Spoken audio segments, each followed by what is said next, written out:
नमस्कार मित्रों, अहोई अष्टमी का व्रत 5 नवंबर 2023 को है। इस दिन कहानी भी अवश्य ही सुननी चाहिए। अहोई अष्टमी की पौराणिक कथा हम आज से शेयर कर रहे हैं। प्राचीन काल में एक साहूकार था जिसके 7 बेटे 7 बहुएं थी। साहूकार की एक बेटी भी थी जो दीपावली में ससुराल से मायके आई थी। दीपावली पर घर को लिपने के लिए 7 बहुएं मिट्टी लेने जंगल गई तो ननद जी भी उनके साथ चली गई। साहूकार की बेटी जहां मिट्टी खोद रही थी उस स्थान पर साहू माता अपने बेटों के साथ रहती थी। मिट्टी खोदने से गलती से साहूकार की बेटी की खुरपी की चोट से साहू के बच्चे मर गए। इस पर साहू माता क्रोधित हो गई और बोली, मैं तो तेरी कोख बांधूंगी। साहू के यह वचन सुनकर साहूकार की बेटी अपनी 7 भाभियों से एक एक करके विनती करने लगी कि उसके बदले में उसकी कोख बंधवा लें, लेकिन सभी ने मना कर दिया। सबसे छोटी भाभी ननद के बदले अपनी कोख बंधवाने के लिए तैयार हो गई। इसके बाद छोटी भाभी के जो भी बच्चे होते वे 7 दिन के बाद मर जाते। 7 पुत्रों की इस तरह मृत्यु होने के बाद उसने पंडित जी को बुलाकर इसका कारण पूछा। पंडित जी ने सुरई गाय की सेवा करने की उसे सलाह दी। सुरई सेवा से प्रसन्न होकर उसे साहू माता के पास ले जाती है। रास्ते में थक जाने पर दोनों आराम करने लगती हैं। अचानक साहूकार की छोटी बहू की नज़र एक और पड़ती है जहां पर एक सांप गरुड़ पंखनी के बच्चों को डसने जा रहा था। वह सांप को मार देती है। इतने में गरुड़ पंखनी वहां आ जाती है और खून बिखरा हुआ देखकर उसे लगता है छोटी बहू ने उसके बच्चों को मार दिया है। इस पर वह छोटी बहू को चोंच मारना शुरू कर देती है। छोटी बहू इस पर कहती है, उसने तो आपके बच्चों की जान बचाई है। गरुड़ पंखनी इस पर खुश होती है। सुरई सहित उसे साहू माता के पास समुद्र पार ले जाती है। साहू माता छोटी बहू की सेवा से बहुत प्रसन्न होती है। उन्हें 7 पुत्र और 7 बहू होने का आशीर्वाद देती है। साहू के आशीर्वाद से छोटी बहू घर आ जाती है।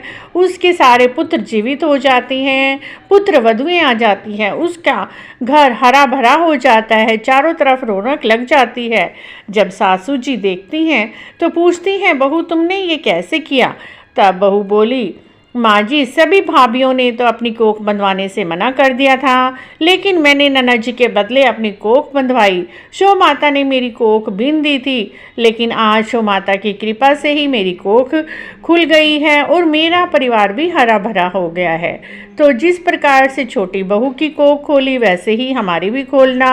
इस कहानी को कहने सुनने हुंकारा भरने वाले सबकी कोख ऐसे ही खोलना, सबके बच्चों की लंबी आयु देना और उज्जवल भविष्य देना। बोलिए अहोई माता की जय, अहोई अष्टमी माता की जय। मित्रों, आपको अहोई अष्टमी माता की यह कहानी कैसी लगी?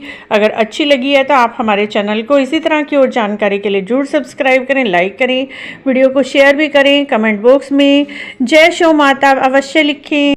गणेश जी की कहानी इस प्रकार है। एक बार मुनि अगस्त्य समुद्र के किनारे बैठकर कठोर तपस्या कर रहे थे। जहाँ वे बैठे थे उनसे थोड़ी दूर पर एक पक्षी था। पक्षी ने अपने अंडे वहीं पर दिए हुए थे और पक्षी अपने अंडों को से रहा था। अचानक समुद्र की लहरें आई और लहरों के जल के प्रवाह में पक्षी के अंडे उसमें बह गए। पक्षी के अंडे जब उसको में बह गए तो पक्षी बहुत ही दुखी हुआ। पक्षी ने प्रतिज्ञा की कि मैं आज समुद्र के जल को खत्म कर दूंगा।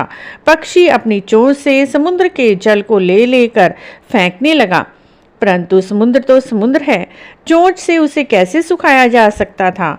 इतना समय हो गया लेकिन समुद्र का पानी तो सूखा ही नहीं। पक्षी चोंच में जल भर भर कर बाहर फेंक रहा था, लेकिन समुद्र का जल घट नहीं रहा था।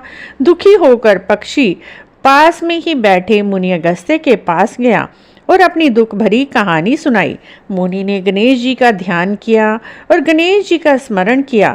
गणेश चतुर्थी का वह व्रत करते थे और भगवान गणेश जी का नाम लेते ही मुनि अगस्त्य के अंदर इतनी शक्ति आ गई कि उन्होंने समुद्र का सारा पानी पी लिया और समुद्र के जल को सोख लिया और पक्षी के अंडे बचा लिए। जो भी इस कथा को कहते हैं, सुनते हैं, हुंकारा भरते हैं, गणेश जी महाराज उनके पहाड़ से भी बड़े दुखों को, समुद्र से भी बड़े दुखों को हर लेते हैं। तो बोलिए गणेश जी महाराज की जय। अगर आपको भी होली अष्टमी और गणेश जी की कहानी अच्छी लगी है तो प्लीज़ हमारे चैनल को जरूर सब्सक्राइब करें, लाइक करें, वीडियो को शेयर भी करें। कमेंट बॉक्स में जय होली माता, जय गणेश जी महाराज अवश्य लिखें।